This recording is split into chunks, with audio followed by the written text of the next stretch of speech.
Hello students, मैं सत्येंद्र शर्मा। और आज की वीडियो में हम लोग जो अपना स्टैटिक्स चल रहा था उसकी एक्सरसाइज 14.3 का अध्ययन करेंगे।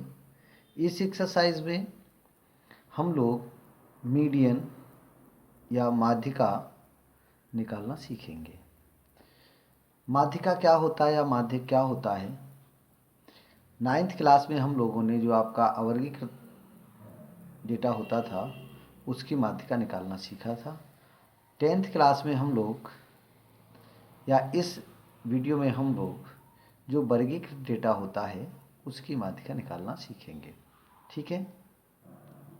अब सबसे पहले तो हम लोग आप बताएं माध्यिका होता क्या है।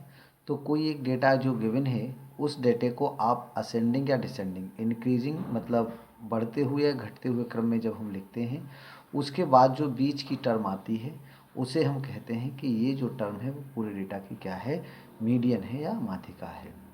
ठीक है। लेकिन जब डेटा ग्रुप्ड हो मतलब वर्गीकृत हो, इस टाइप से वर्गम ताल में हो, इसके लिए माध्यिका का क्या सूत्र होता है, सबसे पहले उस सूत्र को पढ़ लेते हैं। तो देखिए इस सूत्र के लिए क्या होता है, एल प्लस, ये फार्मूला पहले हमें लर्न करना है। L plus N upon two minus C F upon F into में एच। ठीक है।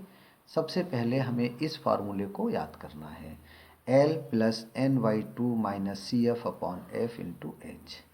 यहाँ पे सब हम जो सारे जो लेटर्स हैं इन लेटर्स के बारे में पहले जान लें कि लेटर हैं क्या।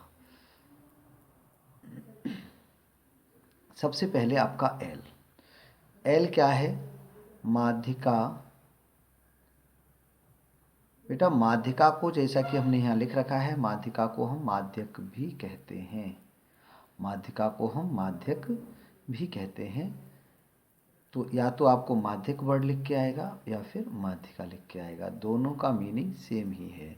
एल क्या है, माध्यिका वर्ग की निम्न सीमा। बहुलक के केस में भी हमने यही पढ़ा था। ठीक है। उसके बाद n/2 से हम लोग परिचित हैं, पहले से ही परिचित हैं, इसको हम नहीं लिखेंगे। जो सी एफ होता है, सी एफ क्या है, सी एफ होती क्यूमुलेटिव फ्रीक्वेंसी। सी एफ क्या होता है, क्यूमुलेटिव मतलब संचयी बारंबारता। किसकी संचयी बारंबारता, माध्यिका वर्ग से पूर्व वर्ग की संचयी बारंबारता, संचयी बारंबारता। ठीक है। उसके बाद आता है आपका एफ। एफ क्या है, माध्यिका, बेटा यहाँ पे वर्ग है ना, ये क्या लिखा था, माध्यिका वर्ग। फिर से याद करो, माध्यिका वर्ग से पूर्व वर्ग की संचयी बारंबारता। एफ क्या है, माध्यिका, माध्यिका वर्ग की बारंबारता। ठीक है, बारंबारता। एच क्या है, वर्ग माप, वर्ग माप या वर्ग चिन्ह, ये वर्ग माप है। n/2 भी चलो लिख लेते हैं। n/2 क्या होगा, सिग्मा एफ बटे 2। सिग्मा एफ मतलब जो एफ का योग है उसका बटे 2 जो होता है उसे हम क्या कहते हैं, f/2 कहते हैं। यहाँ पे एक चीज़ और आया है, माध्यिका वर्ग। देखिए हर एक चीज़ में लिखा है एक माध्यिका वर्ग। ये माध्यिका वर्ग क्या होता है, इसका निर्धारण हम लोग इस n/2 से करते हैं। कैसे करते हैं, एक क्वेश्चन करके देखते हैं। देखो पहला क्वेश्चन है, निम्नलिखित बारंबारता बंटन किसी मोहल्ले के 68 उपभोक्ताओं की बिजली की मासिक खपत दर्शाता है। ठीक है। इन आंकड़ों के माध्यिका, माध्य व बहुलक ज्ञात कीजिए। इस प्रश्न में हम आपको केवल माध्यिका ज्ञात कराएंगे। हम क्या ज्ञात करेंगे, अभी माध्यिका ज्ञात करेंगे। आपको इसका माध्य और बहुलक स्वयं ज्ञात करना है। मीन्स ये आपका HW है, आपको घर से करना है, और ये जो बहुलक है वो भी आपको अपने आप से घर से करना है। ठीक है, इनकी तुलना कीजिए। मतलब हम इसमें केवल और केवल आपको माध्यिका ज्ञात करके बताएंगे, शेष इसका जो बहुलक है या इसका माध्य है वो आपको लिखना है। हम उनके आंसर दे देंगे आपको कि जब आप इसे सॉल्व करोगे तो उनके आंसर्स क्या आएंगे, बट ये आपको स्वयं करना है। ठीक है, चलो कैसे करते हैं बेटा इसे समझो। ये हमारा क्वेश्चन हो गया। मासिक खपत इकाइयों में और उपभोक्ताओं की संख्या पूरी लिखी हुई थी, उसको हमने क्या किया, मासिक खपत को ऐसे लिख लिया और उपभोक्ताओं की संख्या को यूँ लिख लिया। ठीक है, उसके बाद अब हमें क्या करना है, देखिए संचयी बारंबारता। संचयी बारंबारता हम लोग कैसे बनाते हैं, ये जो 4 है इसको एज इट इज यहाँ लिख देंगे 4। उसके बाद 4 में ये वाला 5 ऐड करेंगे, 4 में ये 5 ऐड करेंगे, कितना हो जाएगा 9। 9 में ये 13 ऐड करेंगे, 9 13 कितना होता है 22। 22 और 20 को ऐड करेंगे, 22 20 42। 42 में 14 ऐड करिए तो 42 और 14 कितना होता है 56। ठीक है, 56 और 8, 56 में ये 8 ऐड करेंगे कितना हो जाएगा 64, और 64 में 4 ऐड करेंगे कितना हो जाएगा 68। फिर से देखो, इसको हम ऐसे ही लिखेंगे। उसके बाद क्या करते हैं, इसको इससे आगे वाले में ऐड करके लिख देते हैं, 4 5 9, 9 13 22, 22 और 20 42, 42 14 56, 56 8 64, 64 4 68। इसमें ऊपर लिखा भी था, क्या लिखा था, कितने थे वो, मोहल्ले के 68 उपभोक्ताओं, मतलब उपभोक्ताओं की कुल संख्या कितनी है 68 है। हम जब इन सबको जोड़ेंगे अर्थात सिग्मा एफ निकालेंगे तो वो कितना आएगा 68 आएगा। अगर ये 68 ऊपर नहीं दिया होता तो हम क्या करते, पहले तो हम इनको ऐसे लिख लेते और देखते यहाँ पे कितनी संख्या आई। उसके बाद इन सबको जोड़ेंगे, 4 5 9 3 12 4 16 8 24 4 28, 2 हासिल 1 3 2 5 1 6। ठीक है 68। मीन्स ये सिग्मा एफ और ये जो इसकी संचयी बारंबारता, जो सबसे अधिक संचयी बारंबारता आई है वो किसके बराबर होना चाहिए, सिग्मा एफ के बराबर होना चाहिए। ठीक है, इसके बाद अभी तो हमने इसमें विशेष कुछ किया नहीं है, क्या किया अभी हम लोगों ने, ये तो हमारा क्वेश्चन ही था। इस क्वेश्चन की हेल्प से हमने आगे क्या बनाया है, संचयी बारंबारता बना ली है। संचयी बारंबारता बनने के बाद हमने इसका योग करा, योग करके बाद देखा कि क्या ये दोनों इक्वल हैं। अगर इक्वल हैं इट मीन्स हमारी संचयी बारंबारता का जो हमने योग किया है वो कैसा है, ठीक है। ठीक है, अब इसके बाद क्या करना है, यहाँ देखिए NY2 निकालना है। NY2 के लिए हमने क्या बताया था, सिग्मा एफ अपॉन 2 मीन्स 68/2, कितना आ जाएगा 2 3 6 2 चौक 8, मीन्स NY2 का वैल्यू आ गया बेटा आपका 34। कितना आ गया 34। ये NY2 आपको ये बताएगा कि हमारा ये जो डेटा है, हमने जो ये टेबल बनाई है, इस टेबल में माध्यिका वर्ग कौन सा है। ठीक है, माध्यिका वर्ग कौन सा है, तो इसकी सहायता से हम लोग माध्यिका वर्ग लिखेंगे पहले। इसलिए माध्यिका वर्ग कैसे लिखते हैं, माध्यिका वर्ग बेटा वो देखो, ये कितना है 34 है, कितना है 34 है।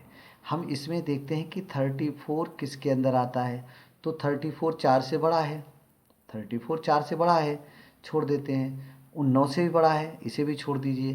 22 से भी बड़ा है क्या, हाँ 22 से भी बड़ा है, तो इसे भी छोड़ देते हैं। तो किस में आया आपका 42 में आया, किस में आया 42 में आया। 42 के बाद सामने वाले कॉलम को हम देख लेंगे कि ये हमारा क्या है, माध्यिका वर्ग है। मीन्स माध्यिका वर्ग हमारा कौन सा है, ये है। माध्यिका वर्ग कौन सा है, ये वाला है। तो इसलिए माध्यिका वर्ग हमारा हो गया 125 से 145, 125 से 145। अच्छा, इस माध्यिका वर्ग मतलब ये जो माध्यिका वर्ग हमें मिला है इसका क्या फ़ायदा है, मैंने क्यों निकाला इसे? तो माध्यिका वर्ग से ही हमने कहा था, ऊपर जो हमने एल एफ सी एफ लिखा है वो सब में किसका यूज है, माध्यिका वर्ग का ही है।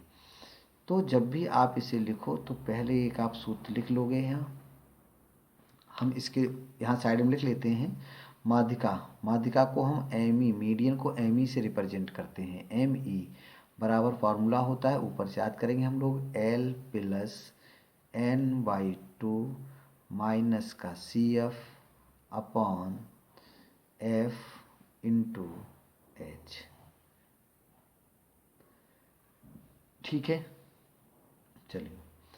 तो माध्यिका वर्ग में हमें कौन कौन से लेटर लिखना है? सबसे पहले एल।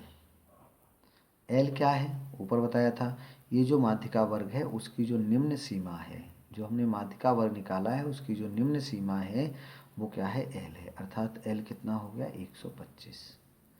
अच्छा, एक चीज़ और बताऊं बेटा, ये जो आपका माध्यिका वर्ग है तो जो माध्यिका आएगी वो 125 और 145 के बीच की आएगी, मतलब 125 से बड़ी आएगी, 125 से बड़ी आएगी। ठीक है, क्या फ़ायदा, क्या क्या इसका असर पड़ेगा, 125 से बड़ी या छोटी आए जब हम इसे निकालते हैं? चलिए पहले देख लो, एल 125 हो गया, उसके बाद अगला लेटर चाहिए था हमें N by two. N by two हम ऊपर ऑलरेडी याद कर चुके, इसलिए यहाँ लिखने की हमें ज़रूरत नहीं है। उसके बाद है आपका सी एफ। क्या, C F means cumulative frequency. Cumulative frequency क्या होता है, ये जो माध्यिका वर्ग है इस माध्यिका वर्ग से पहले वर्ग की फ्रीक्वेंसी बारंबारता, ये 22 लिखना है आपको। क्या लिखना है, 22 लिखना है। अब कभी कभी गलती से क्या होता है, हम इसी की सब हमने इसको अंडरलाइन कर लिया और हम क्यूमुलेटिव फ्रीक्वेंसी 42 दे आए। जब आप इसको 42 लोगे तो ये एन वाई टू से बड़ा होगा। यहाँ देखो एन वाई टू कितना है, 34 है, और अगर आपने इसके सामने वाला ले लिया तो ये हमेशा एन वाई टू से बड़ा आएगा। और जब ये इससे बड़ा आएगा तो हम देखेंगे कि इस पूरे, अगर एन वाई टू छोटा हो जाए, सी एफ बड़ा हो जाए, तो ये पद काहे का आएगा, पूरा माइनस का आएगा। और माइनस आने के कंडीशन में जो एम ई है वो एल से क्या हो जाएगा, छोटा हो जाएगा। जबकि हमारा आंसर है वो एल से बड़ा आना चाहिए। मतलब जो हमारा एल है 125, हमारी जो माध्यिका है वो 125 से हमेशा कैसी होगी, बड़ी होगी। मीन्स ये साइन कभी भी माइनस नहीं हो सकता, इसका मान सदैव प्लस होगा। ठीक है, चलो। तो सी एफ कितना हो गया आपका, 42 हो गया। उसके बाद क्या बचा, एफ। एफ कितना है, एफ कितना है, तो ये देखो एफ क्या होता है, माध्यिका वर्ग की बारंबारता, जो कितना है 20 है, तो एफ हो गया आपका 20। और एक बचा एच। एच कितना लिखें, तो एच क्या होता है, इनका जो डिफरेंस है, जो वर्ग चिन्ह है, 65 20 85, तो एच हो जाएगा आपका 20। कितना हो गया, 20। अब क्या करना है, इन सारे मानों को इसमें हमें रख देना है, सारे मानों को फार्मूले में रख देना है। तो देखो एल कितना है, हमने अभी यहाँ लिखा, देखो ये एल का मान 125 plus N upon 2 means 34 minus C F कितना है 42। सॉरी, देखो वही गलती हम लोग कर गए, सी एफ का वैल्यू हम क्या रखें 42, तो 34 से बड़ा हो गया 42। तो सी एफ का वैल्यू हम कभी भी ये गलत रख सकते हैं। सी एफ हमारा क्या होगा, वर्ग, माध्यिका वर्ग से पूर्व वर्ग की बारंबारता जो कितना है 20 है। कैसे पता लगा हमें, क्योंकि जब हमने यहाँ पे रखा 34 माइनस 42, क्या लिखा हमने 42, 34 माइनस 42, मतलब ये पर टर्म कैसी आएगी, माइनस, अर्थात हमने गलत लिख लिया है। तो इस चीज़ को ध्यान रखिएगा कि ये टर्म कभी भी, मतलब सी एफ का मान एन वाई टू से सदैव कैसा होगा, छोटा होगा। तो हम यहाँ पे अपनी गलती को पहचान सकते हैं कि हमने सी एफ को गलत लिखा है। सी एफ कौन सा होगा, ऊपर वाला होगा। तो 34 माइनस 22, 34 माइनस 22 बटे एफ। एफ कितना है, एफ ये लिखा हमने 20 इंटू एच। एच कितना है 20, तो 20 से 20 क्या हो गया, कैंसिल। कितना बचा 125 प्लस 34 माइनस 22, 34 माइनस 22 कितना हो जाएगा बेटा 12। तो इसका जो सम आया वो कितना आ गया 137। कितना आ गया, इसका सम आएगा हमारा 137 इकाई। ठीक, इसकी माध्यिका तो बेटा हमने निकाल दी। दो चीज़ें इसने और पूछी हैं, आपके पास अगर बुक है तो आप उससे देख लीजिए, अदरवाइज़ आपको इसी डेटा का यूज़ करके इसका समांतर माध्य निकालना है, मतलब इसका माध्य निकालना है। तो इसका माध्य कितना आएगा, इसका माध्य आएगा, आप जब इसे सॉल्व करके बेटा देखोगे तो माध्य है इसका 137.05, 137.05। क्या करना है आपको, घर से करना है, दैट इज योर HW। और उसके बाद इसका अगर बहुलक निकालेंगे हम, बहुलक इसे भी आप लोग निकाल के देखेंगे और कमेंट करके बताएंगे कि क्या इनके आंसर ठीक आ रहे हैं। इसका अगर जब आप बहुलक निकालेंगे तो आएगा 135.76, 135.76। ये भी क्या है आपका HW है। ठीक है, आपको इन दोनों का आंसर निकाल के और कमेंट करके ये बताना है कि क्या इनके आंसर ठीक आए या इनसे कुछ डिफ़र हैं। हमने तो आंसर शीट से आंसर देख के आपको लिख दिए, इसकी हमने गणना नहीं की है। उसके बाद इन्होंने लिखा है कि तुलना कीजिए। तुलना करने में आपको कुछ नहीं करना है। अच्छा, एक चीज़ आप लोग शायद समझ गए होंगे कि ये जो 137 इकाई है, जो 137 इकाई आया, इसका मीडियन ये क्या बताता है कि ये जो डेटा है अगर हम उस सबको असेंडिंग ऑर्डर में लगाएंगे तो 137 लगभग मिडिल में आएगा। माध्य क्या बताता है कि इन सब का औसत इतना आएगा। और बहुलक क्या बताता है, बहुलक बताता है कि 135.76 जो संख्या होगी वो इसमें सबसे ज़्यादा बार आई है। ठीक है, चलिए आप लोग इस क्वेश्चन को एक बार सही से देखिए, इसे कॉपी पे नोट करिए। उसके बाद जो दो क्वेश्चन हमने HW में दिए हैं उन्हें आप करेंगे। धन्यवाद।